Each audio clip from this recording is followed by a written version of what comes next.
Okay, and for those of you that have just joined us, would you please put your name, call sign, and where you're from into the chat?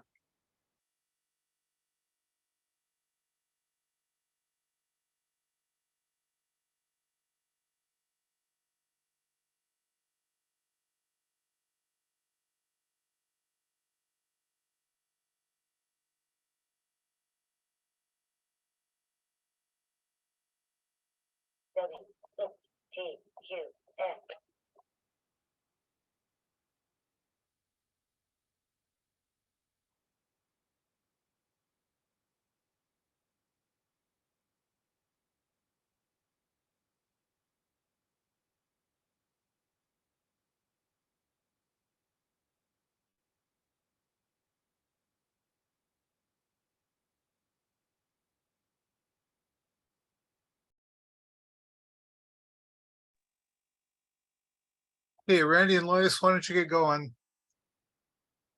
We may have reached a Zoom limit there because I haven't seen the numbers increment. Okay, happy to. Well, thanks everyone for coming. This is great. Yeah, so I'm Randy, KJ7WLT, my wife Lois, KJ7ZOL. We're going to kind of share this presentation. I'll talk a bit about earthquakes, and then she'll talk more about some of the tsunami hazards and some of the modeling that we've been doing in that direction. We're coming to you from our home in Seattle, which is here on the map. It's, of course, the traditional homeland of the Coast Salish people, who have far more experience with earthquakes and tsunamis in this region than anybody else. So we've had the great pleasure of working with some of the tribal nations along the coast here on some of these issues. And it's a great honor to be speaking to this group today. There's a bunch of links in this talk to various things.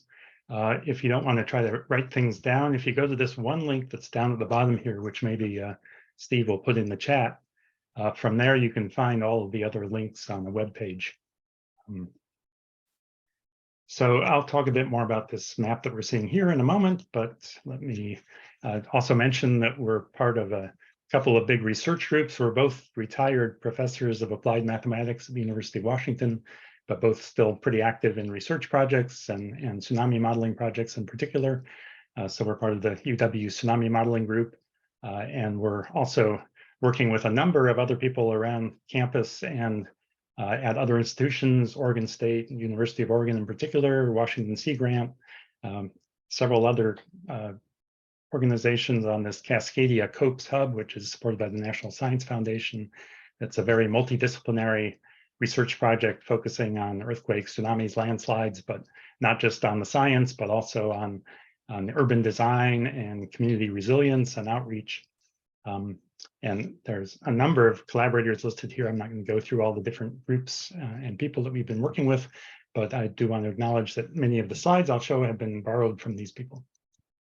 So the picture that was on the title slide is here again, and it kind of illustrates the different sorts of earthquakes that happen in the Pacific Northwest. And we'll focus on the Pacific Northwest, but a lot of what we say is equally applicable to other regions, to Alaska, Oregon, California, and elsewhere around the world, and around the Pacific Ocean in particular, the Ring of Fire, where we have these subduction zones where I hope you can see my mouse here, where the continental or the seafloor plate, the Juan de Fuca plate, is subducting or going beneath the North American plate, which is the upper crust of the Earth here that we're sitting on.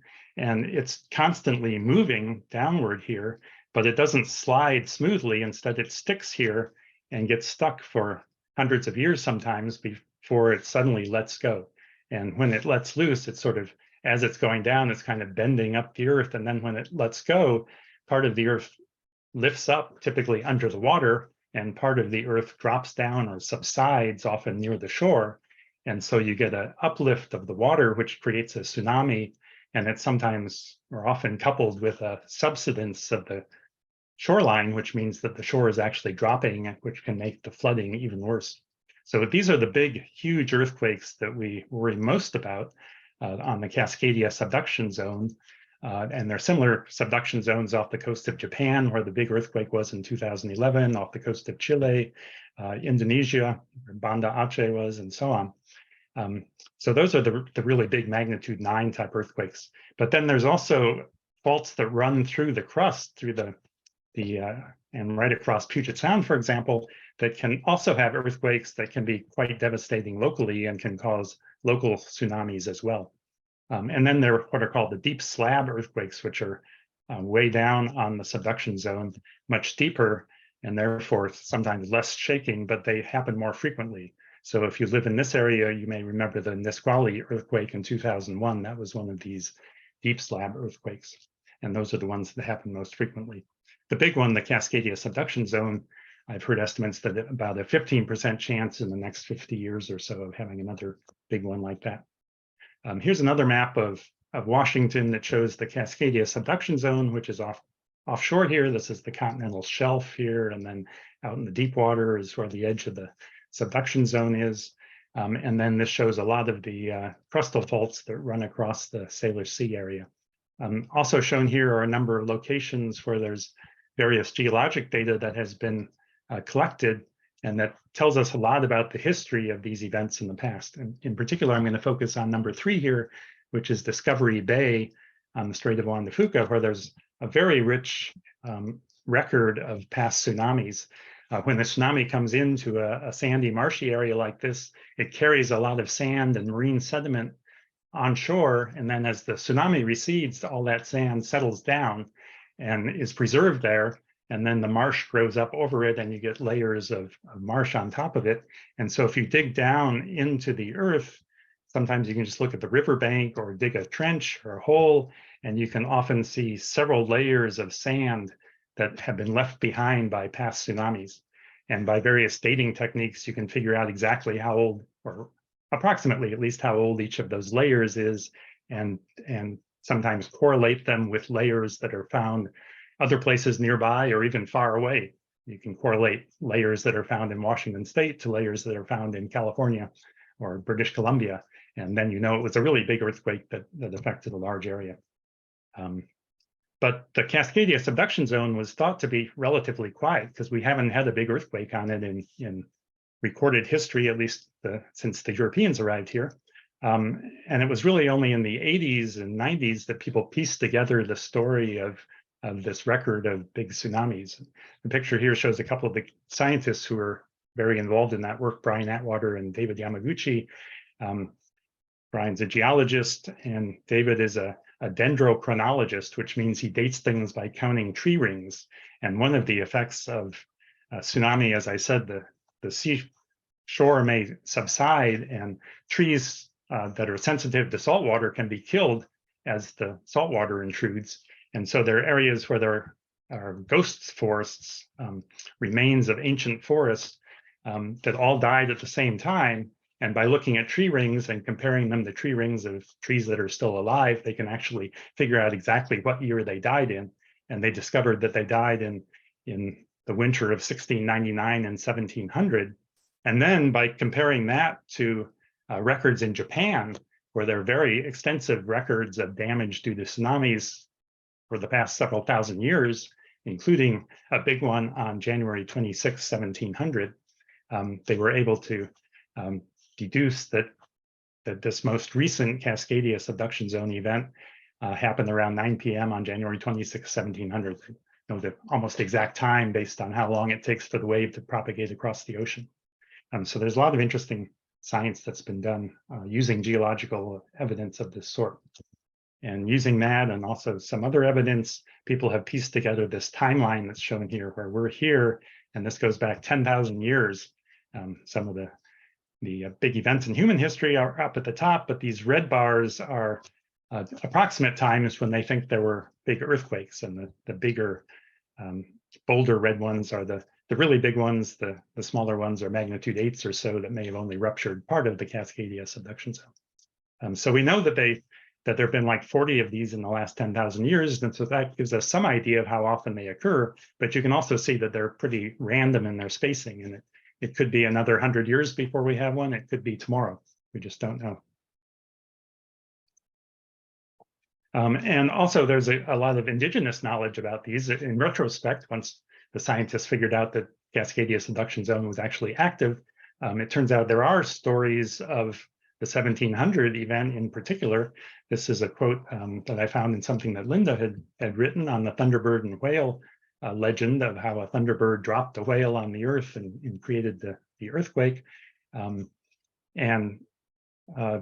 There's a number of other sort of stories. I put a link on that page of links to a paper that describes a number of other interesting stories from the indigenous culture.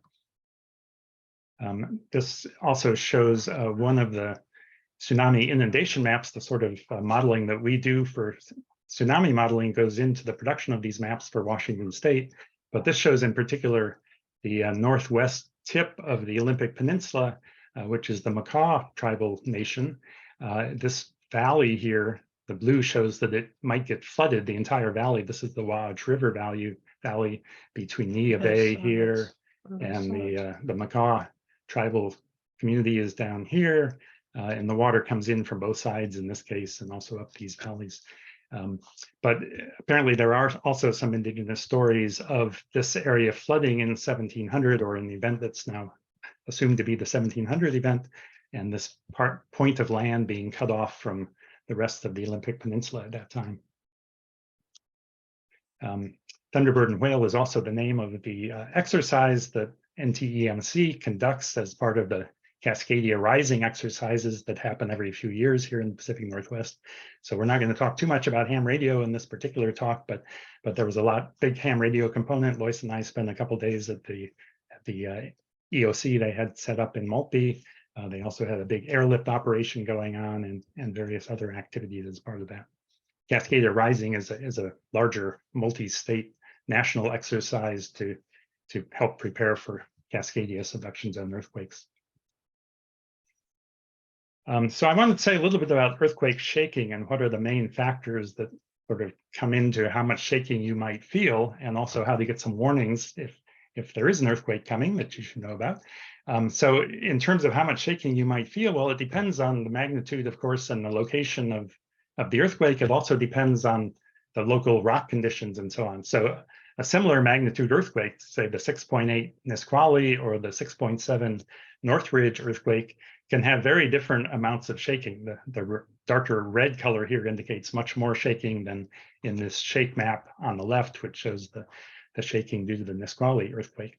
And that's due to the fact that Northridge earthquake, the rupture was much closer to the surface, only 11 miles depth rather than 33 miles, but also the type of rock, perhaps.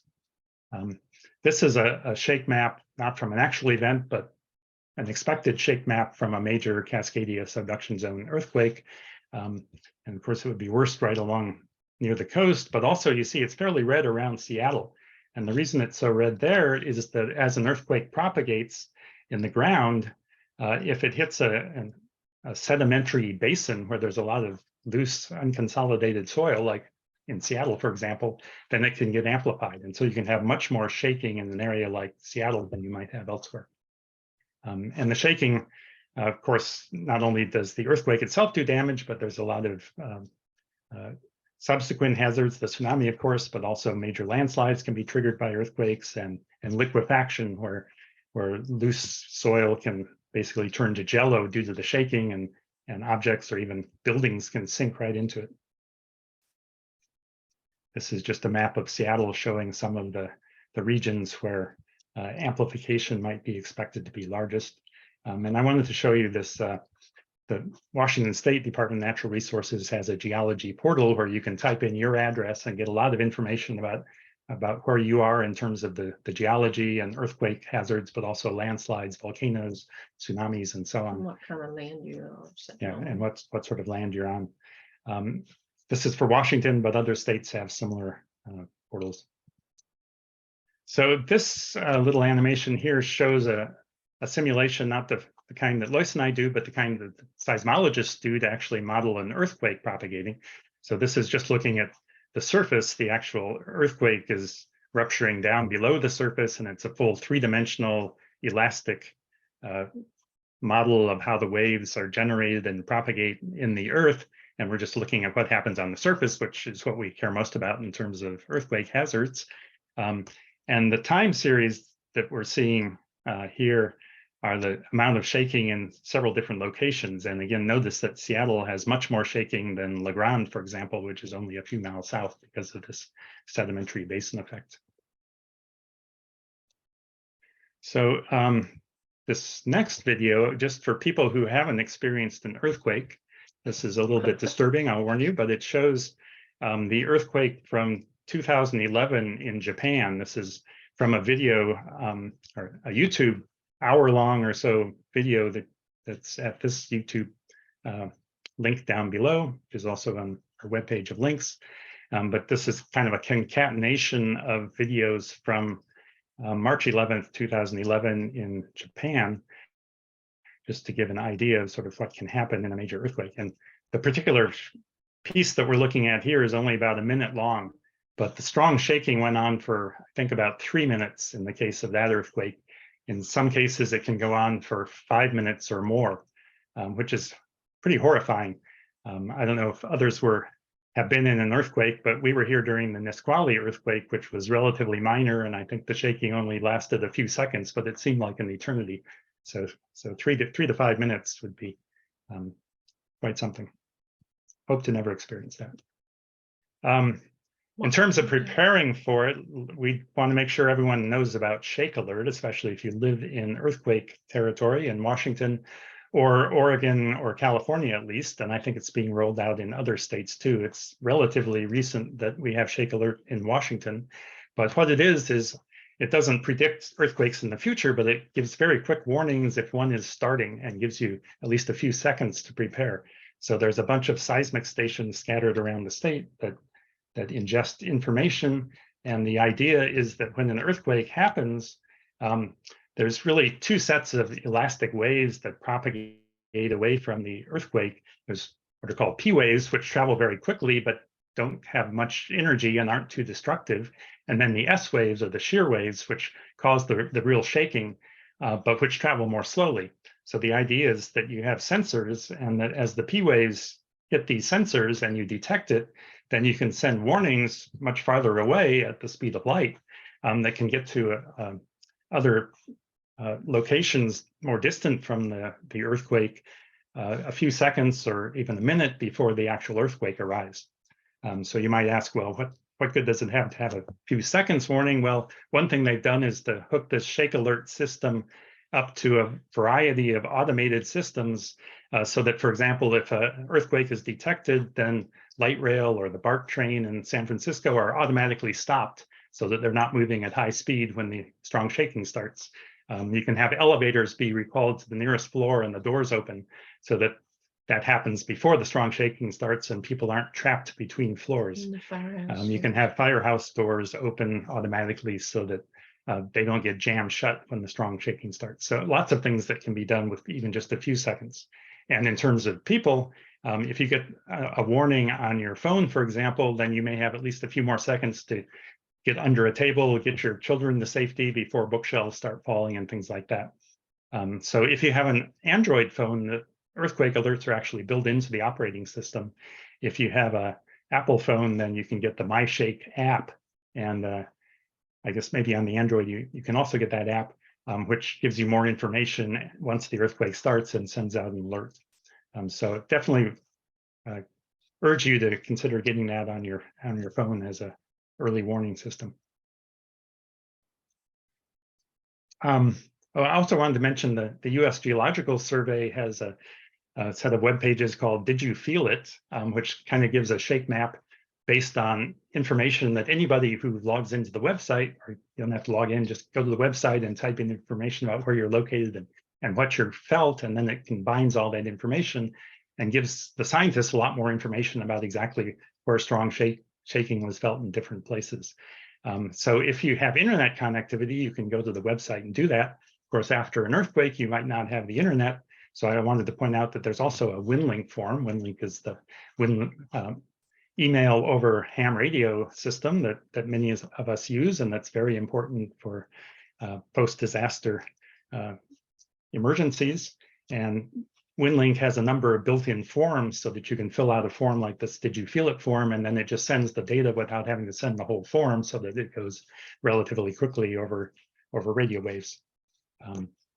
And this is a link to a scientific article that I saw recently talking about the importance of this WinLink version of the Did You Feel It form in filling in some areas where they used to not be able to get much data after an earthquake because people didn't have internet access, but now more and more people are filling in these forms via WinLink.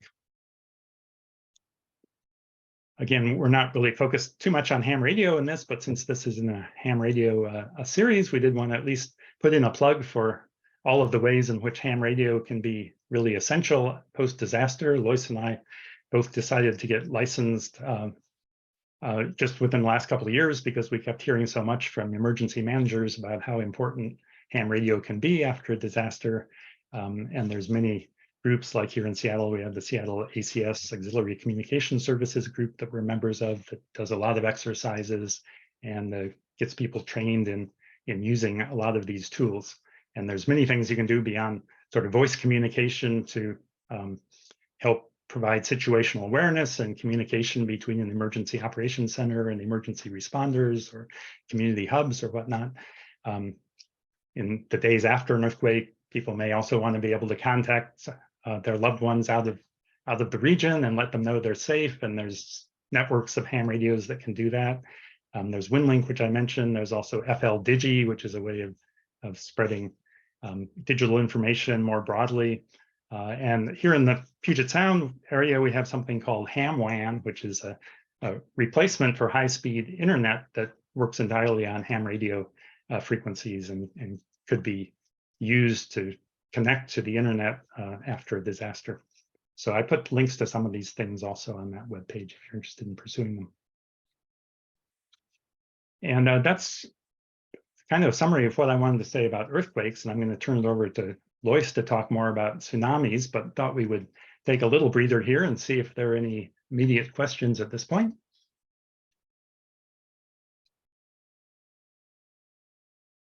And so everybody has been muted. So if you want to speak, go ahead and unmute yourself and then ask your question. Hi, this is Ellen Morrison, and I'd like to know if there's any way that we can get a hold of Brian Atwater. Yeah, he's still actively working. He's retired now from the USGS, but he works on some research projects, and we talk to him now and then. So if you want to send me maybe send me a direct message in the chat so I have your email and I can try to put you in touch. Okay, thanks. Also, too, this is very interesting. I read in the book Cascadia's Fault by Jerry Thompson that this is really interesting. At the turn of the 19th century, a big landfill was just refilled with a bunch of garbage, and literally the football and the baseball stadium here in Seattle are built right on top of it. So if we do get a Cascadia, goodbye football and baseball. Sorry. Yeah, that unfortunately that area is definitely susceptible to tsunami flooding. I think Lois will show a map of that area. But I would like to get a hold of Brian, so I'll get contact with you later. Thank you. Okay, great.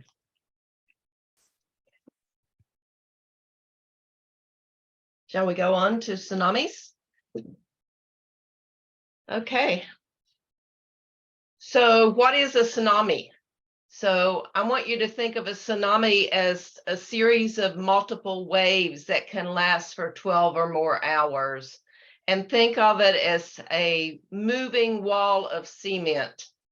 So in the left slide at the top, out in the deep water, the tsunami goes extremely fast, like 500 miles an hour.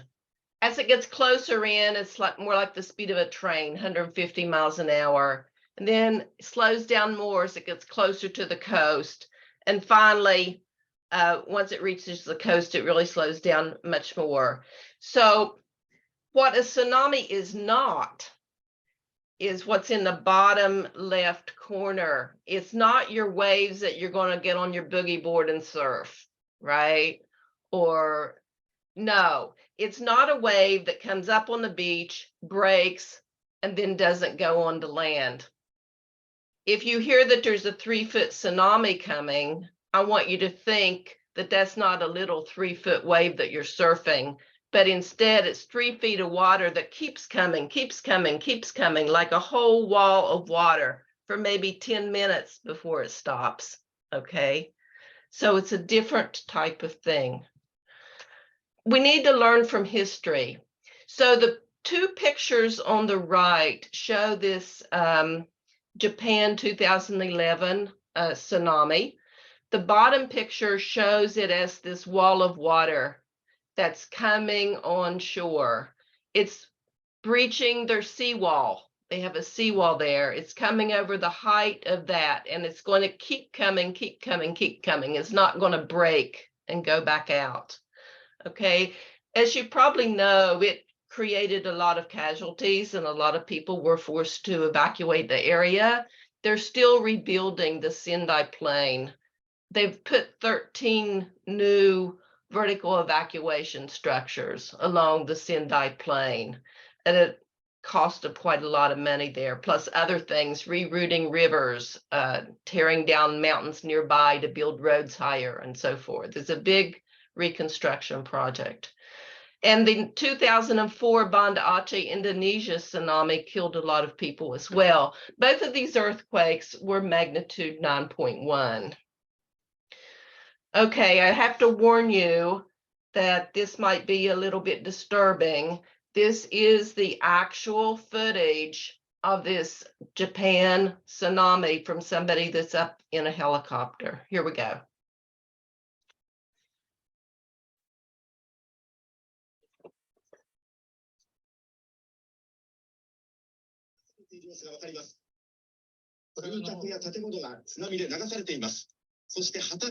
Black waves of water going over the fields, creating a field of debris.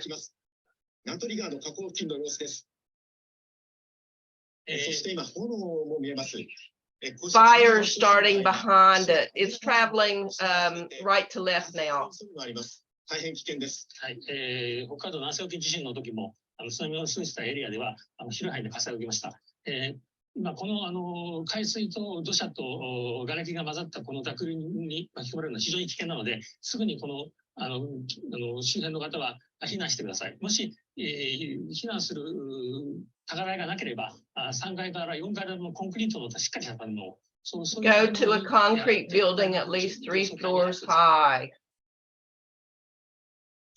Okay, we'll see more footage in a little bit.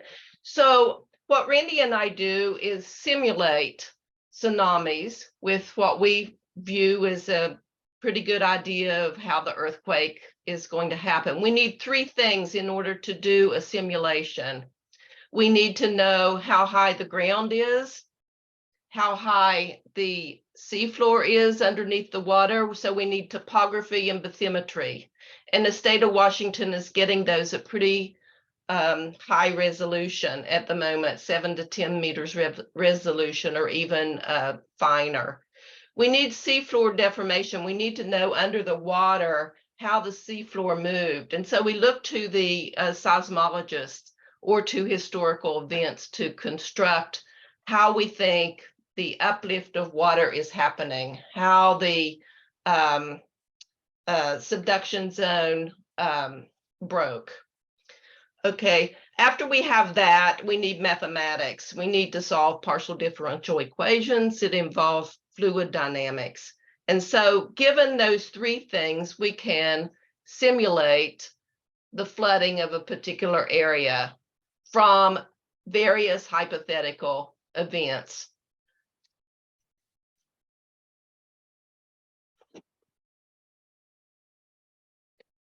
Okay, so this is a picture of the DNR, Department of Natural Resources, State of Washington website, which contains results of things that we do.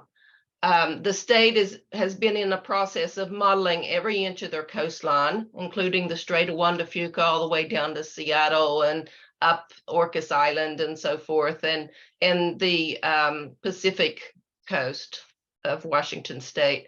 And so on this website, and the link is down here, can you see my mouse? If you click on this link, you can get to this website. So all types of information are here. All of the hazard maps that the state of Washington makes for individual communities would be here. And what they do is take results from simulations that we produce and that the NOAA Center on Sandpoint Way, Pacific Marine Environmental lab. Laboratory, right? Between the two of us, we've been modeling every inch of the Washington coast. And on this website as well, same website, you can go and look up simulations of various earthquakes. If you want to see what the Cascadia subduction zone simulation looks like, you can see that. If you want to see a Seattle fault simulation, we'll talk about that in a minute, you can see that. There's possible simulations on there from Alaska as well. Okay, so instead of showing one of these that's on the websites, we thought that we would show you one that we have recently done to give you a feel for what a simulation would look like. So this is going to be a simulation of the Cascadia subduction zone that Randy showed off the coast here. Okay, and there's many different ways that Cascadia fault can go. There are versions, t-shirt sizes, small, medium, large, extra, extra large, right? And so the large has 3 types as well, L1, L2, and L3. And the state of Washington uses L1 as an example that is accepted by the structural engineers for the building code of the state of Washington. If you're building a building in a subduction zone area, if you're within the inundation zone, you have to make your building safe, assuming that the tsunami was a big one, meaning here that it had a return period of at least 2,500 years. So L1 does. The 1700 event that Randy talked about earlier, the one from Japan, only has a return period of 500 years. So this L1 event is much bigger than the one that actually happened here back in 1700, just so you know that. So when you see the simulation, this is much bigger than the 1700 event. Okay, I'm going to start this, and maybe you could pause it when I say 2 or something. So, okay.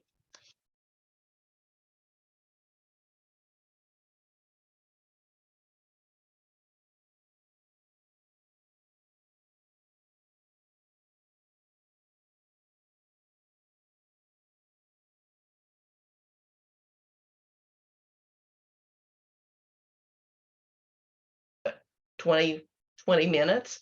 It's coming down the Strait of Juan de Fuca, and then about 50 minutes, it's at Port Angeles. Now it's getting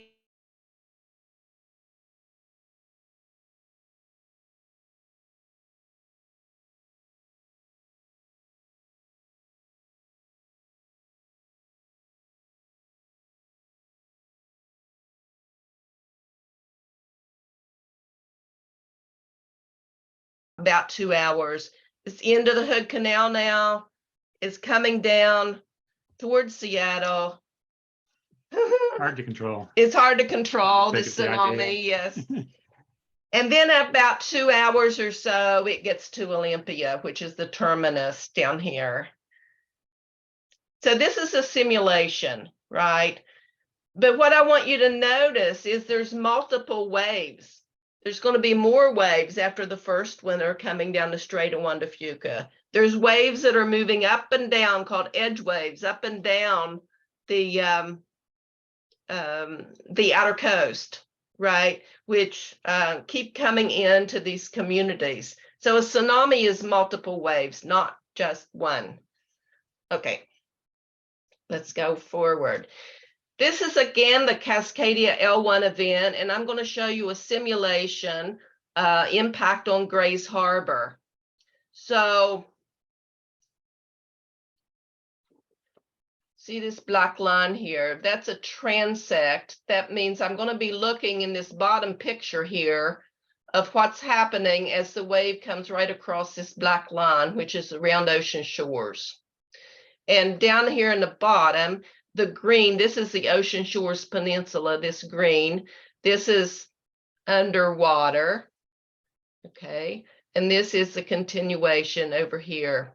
So we're going to play this and see about what time, the time is up here after the earthquake, that you see the water start rising down here, and you see the red waves start coming across here. Okay, right here. Mhm. Yeah. Okay, notice it's rising. The red is coming in, but notice another wave is coming and coming over the peninsula as well. So if we rerun this, let's see how many minutes post-quake it hits the shore. 22 minutes. Playing it very slowly now. Please note that once it goes into Willapa Bay, it slows down. Grace Harbor, because the water is shallower there. It's going to go all the way to Aberdeen. Then another wave is coming in. The Ocean Shores Peninsula has water over it still hasn't drained out. More is coming in. Another wave is coming across the whole peninsula, and so forth and so on. So this is the type of thing you can get an idea by doing simulations. Okay, and what the state of Washington does with these simulations is they have mapping services that turn our results into beautiful maps. So this is a hazard map showing by the color scale down here. Blue is the worst apparently, and here, and yellow is lesser, where the maximum flooding occurs in this event. Okay, what about the day after? Has everything just gone back to normal? Has everything cleared out? Let's take a look. This is actual footage of Japan. 宮古市の上空です。市街地は津波の被害でめちゃくちゃに壊れています。津波による水が奥深くまで押し寄せています。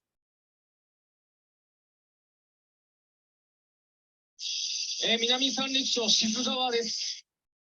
この辺り建物が並んでいたと思われる場所なんですが、ほとんど姿がありません。手前の建物の Notice where the people are. 避難をしている人たちと思われます。 One of the few buildings standing, concrete. They're on the roof.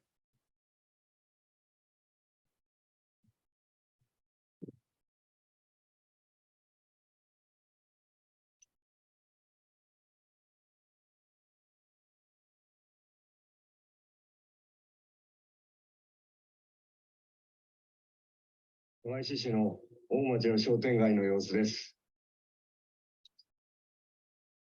Okay. So Japan has been in the process of building vertical evacuation structures up and down that Sendai Plain, which had no high ground. We've been doing that also in Washington State. Matter of fact, Acosta School, the roof is the first tsunami evacuation safe area in the United States. Was built. Also, the Shoalwater Bay Indian Tribe now has a vertical evacuation tower in Tokeland, Washington. Down in Oregon, they have a new marine studies building, very beautiful building, but it is an evacuation structure on the roof. So multiple purpose type of buildings. This is the top, you can see, of the Shoalwater Bay Tower, and you see radio type of things here. And there's various kinds of radios available, and they have a mobile command center where radios can be used for communication after such an event. This is a very interesting map. This is another thing that the state does with our tsunami simulation results. They build what's called walk maps. So assume that you're walking, not running. You're walking at a kind of a normal pace, maybe just a little quicker. The numbers on this map show you how many minutes you would have to walk to reach high ground.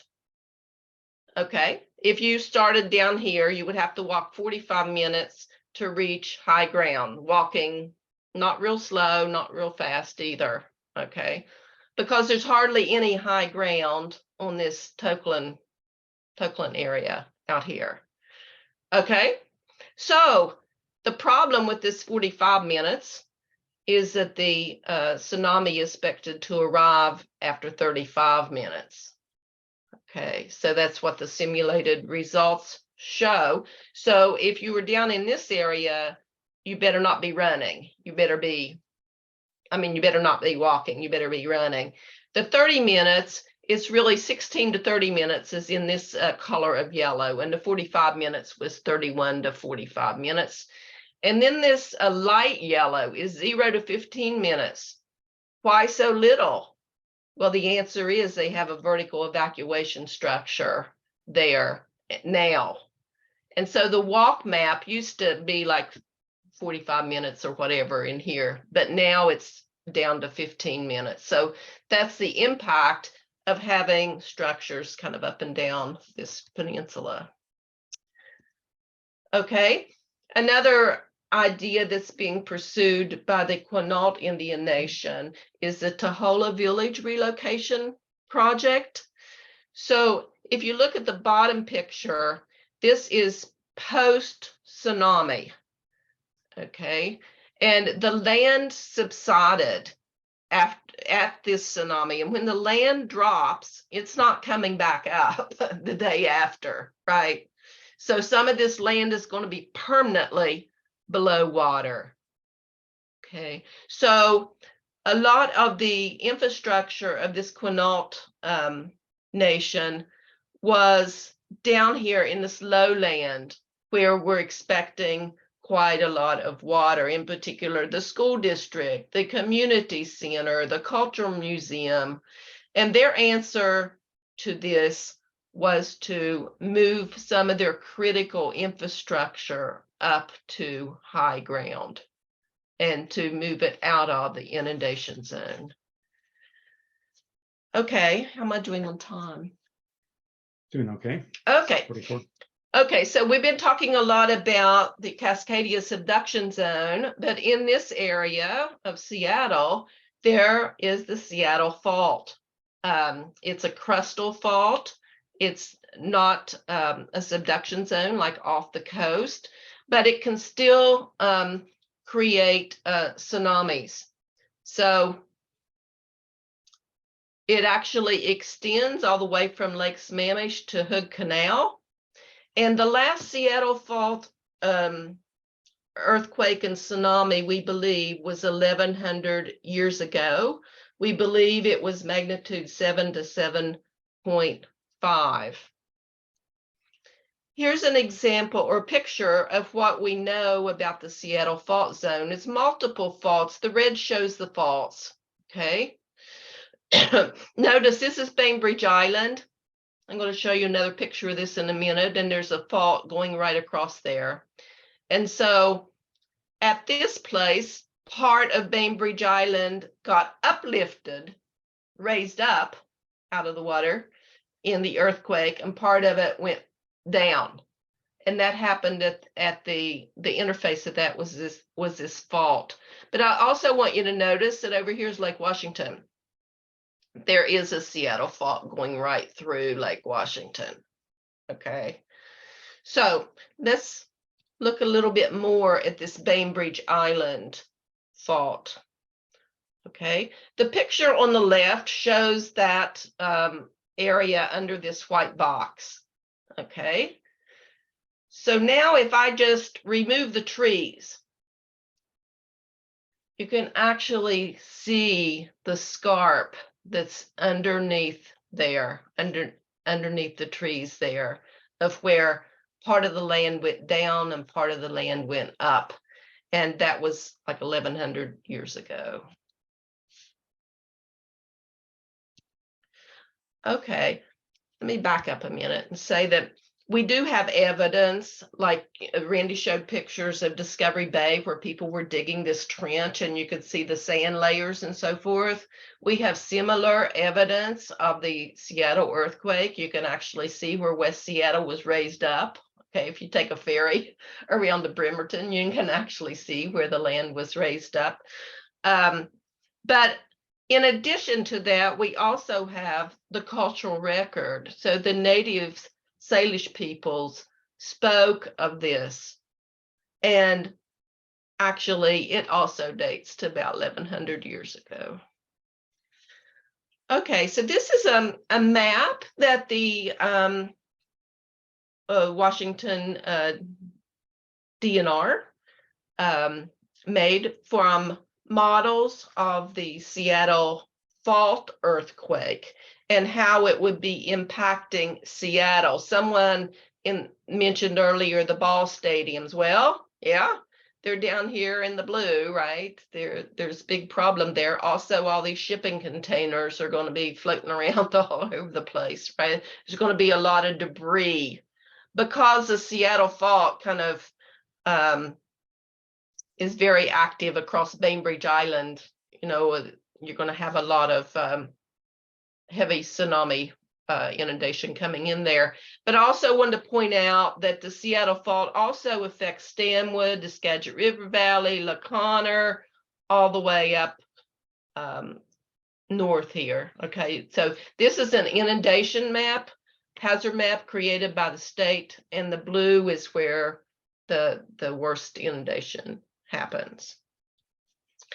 Okay, the Seattle fault we mentioned earlier does go across Lake Washington. So what happens is part of Lake Washington uplifts and part of it subsides, okay, which creates a wave in Lake Washington, or a tsunami, if you will. In purple, it shows the areas around Lake Washington that are inundated, okay? But I'd like to also mention the following. The Cascadia subduction zone earthquake, the one that's off the coast of Washington, it does not create any tsunami in Lake Washington, according to our models, okay? But there's going to be intensive shaking. And so that shaking can cause the water that's in the lake to go back and forth like seiching, okay, called seiching. And so if it's shaking at the resonant frequency, right, you can get, in effect, a tsunami caused by the seiching. It's not caused by the water, which coming down the Strait of Juan de Fuca and the, you know, the tsunami from the ocean, but there can be a tsunami caused by the seiching. Also, the shaking can cause landslides.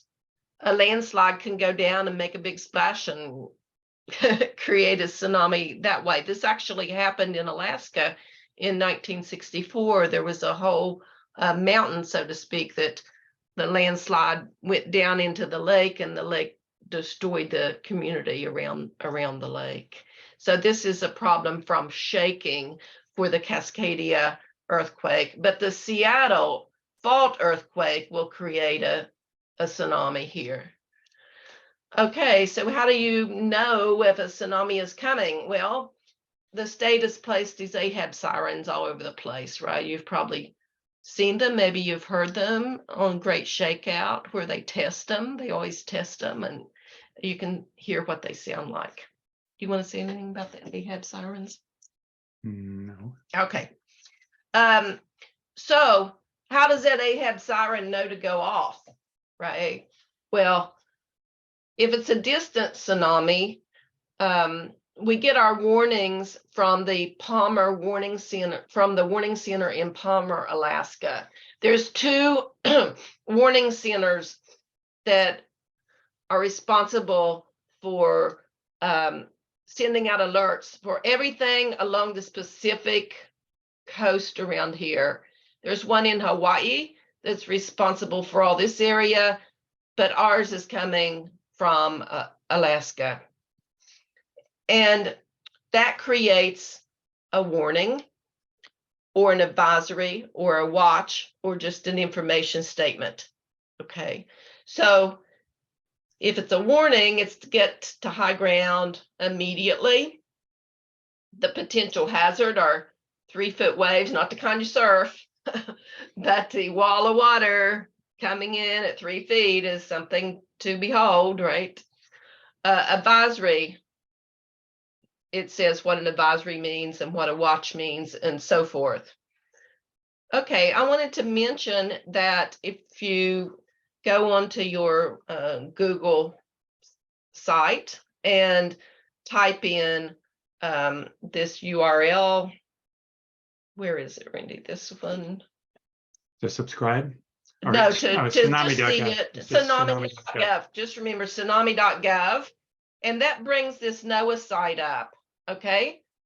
And you can see where in the world today there is a tsunami or where there's an earthquake. It's listed on this site. And at the bottom of this site, it lists the last 40 that have been happening. So you can check to see if there's, you know, one from Cascadia or not from Cascadia or from something that might impact us.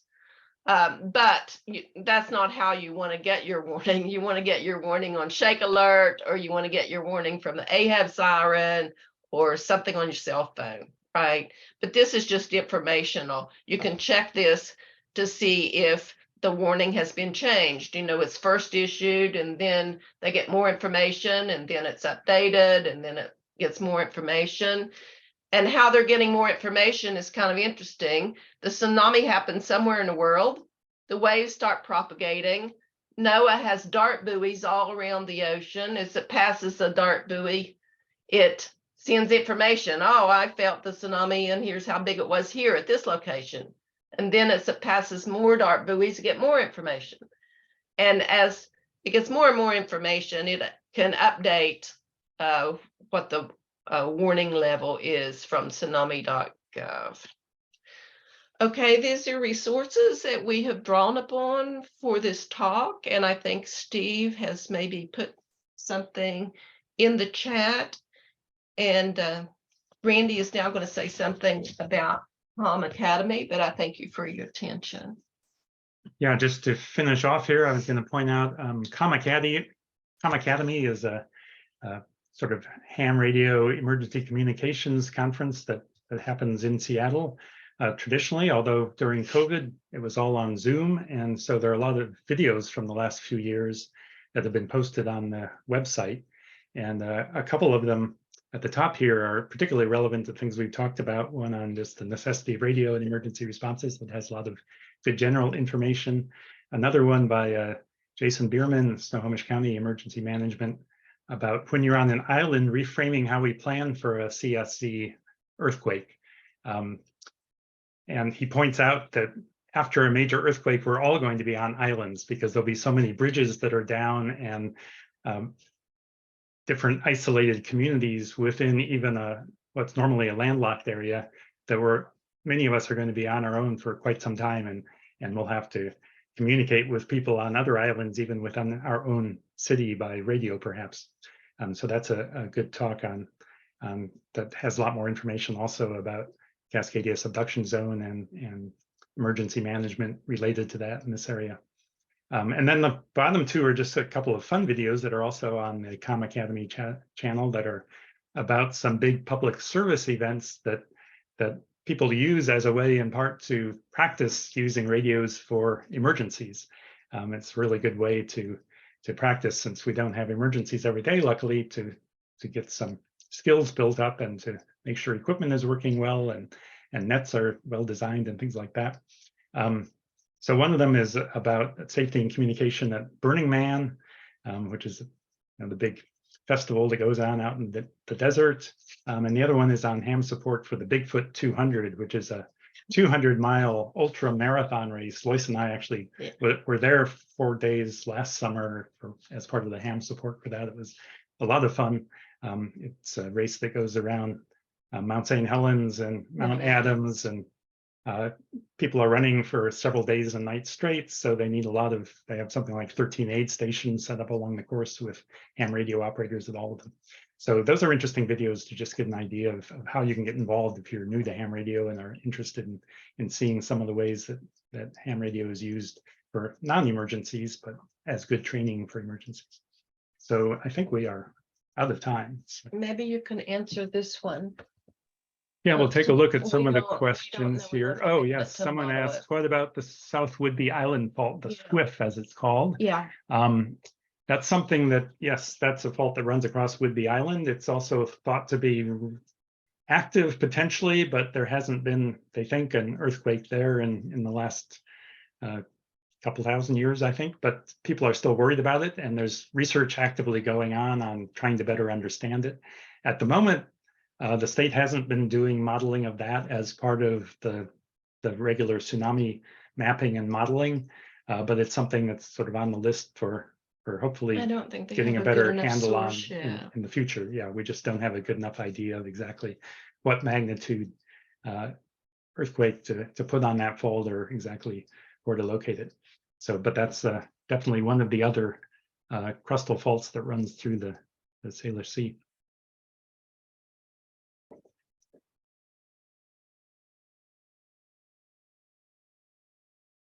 Yeah, I'm looking through the chat. I see a lot of links that Steve put in. Oh, there's someone asked, is anyone aware of deployable barrier walls, wing walls near the big refineries north of Bellingham? There are several oil refineries. There's a refinery terminal there. Actually, I think it's the one I'm thinking of anyway is near Anacortes rather than Bellingham. But there's actually the state is right now engaged in a project on doing maritime modeling around Anacortes, including where the oil tanker facility is there. They've been doing maritime modeling, and we've been involved in some of this for Bellingham first, and then for Westport. And the idea is that in ports and harbors, strong currents can be very dangerous, even if the tsunami doesn't come on shore. And so for boaters, for port managers and people in marinas, it's very important to know how big a tsunami is going to be and what sort of currents are going to be around the harbor. They can be extremely dangerous, even if there is an onshore flooding. And people sometimes think, well, I can just hop in my boat and go out to deeper water, but you may not have time to get into deep enough water to really be safe. And the strong currents can form very strong eddies. And if you get offshore, if it is a big earthquake and you get far enough offshore to be safe in your boat, you may be stuck in your boat for days or weeks before you can get back to a port if the coastal infrastructure is damaged. So there's a lot of concern about informing people about hazards and the maritime community as well. And anyway, Anacortes is an area that's currently being looked at, and there'll be some new maps out for that within the next year or so, probably. But Bellingham was studied, and so maybe there's a report, about what they might plan to do in Bellingham, right? Yes, yeah, and that's also on the Washington State Emergency Management Division website with all of their tsunami information. They have pointers to those maritime reports. I think also if you go to the website for our UW tsunami modeling group, there's a pointer from there to the Bellingham report and the Westport report. So the Bellingham report is available. Yeah, right. Ferndale, north of Bellingham, there's some oil refinery there. What seafloor instrumentation is located off the Washington coast? So there are, Lois mentioned DART buoys. DART stands for Deep Ocean Assessment and Reporting of Tsunamis. And those are ocean bottom pressure sensors that can measure the pressure of the water sitting on top of it well enough that it can actually measure a long wavelength tsunami going past. But those tend to be relatively far offshore and are used mostly for warning people in distant coastlines. So if a Cascadia event happens, the DART buoys that are closest to the Washington coast would be useful for warning people in Hawaii and Alaska and Japan, elsewhere, but not so useful for warning us. We don't have any sort of seafloor sensors that can measure the pressure close enough to shore to be useful in nearshore tsunami warning. There are some countries that do. Japan has a network of ocean bottom sensors, a couple of different networks now. Chile has a a network like that. And there's been talk of doing something like that in Cascadia, but it's extremely expensive to put in that kind of network. And so there's Shake Alert, which is based on seismic and GPS type stations that are on shore. They're mostly on land, not in the water, but still that information can also be used to get early warnings for tsunamis, and in some case sort of get a good idea of how big a tsunami is going to be. So we also look at how can we use that kind of data for tsunami real-time warnings as well. That's one of the research projects we're currently working on too. But I see it's after 6 o'clock, so I think we should probably quit here. And unless people have questions. yeah, we can stick around if people have some more nothing questions. to do. But... We're retired. I have a question, Ellen Morrison again. You know, Yeah. I read 3 books about the Cascadia and everything. And the thing is that living in Sequim and in Port Angeles, we're members of the EOC, and the thing that I'm kind of concerned with, I have gotten no information about specific damage and or tsunamis to the Sequim and the Port Angeles area, except I know that, for instance, the hospital may go down and the courthouse will be imploded and what have you. But the specific information regarding damage and tsunami to Sequim and Port Angeles, and I've heard nothing. I read nothing. Yeah, it's on tsunami.gov. Well, not tsunami.gov, but the DNR website that we pointed to for the tsunami inundation maps and animations. There are inundation maps for that whole part of the Strait of Juan de Fuca, Port Angeles, well, all the way from Nia Bay to Port Townsend. And there are some of these walk maps. Let's show the walk map for the Tokeland Peninsula, but there's also a walk map specifically for Port Angeles and one for Port Townsend, I believe. They don't have those for every bit of the coastline, but for a lot of the more urban areas, they do. I think you'll find the hazard maps for Sequim and for Anacortes and that whole Strait of Juan de Fuca on these links, these the one that Steve links just that we've put been in, mentioning, because we did the chat. modeling. It's been done, and so for all those communities. Okay, all right. Thanks a lot. Thank you. Yeah. Sure. And someone else just asked about the Tacoma Fault. Yeah, the Tacoma Fault runs close to Tacoma. It's similar to the Seattle Fault in terms of the impact it could have. And there has been modeling done of the Tacoma Fault. We haven't been involved in that, but there was a study done by the NOAA Center for Tsunami Research, which is here in Seattle, a few years ago. I'm not sure. I don't think they've updated those inundation maps recently. I'm not sure what the plan is for that, but there's at least some information available. And if someone's interested, feel free to contact me and I can point you to exactly where that is. Scroll up and see.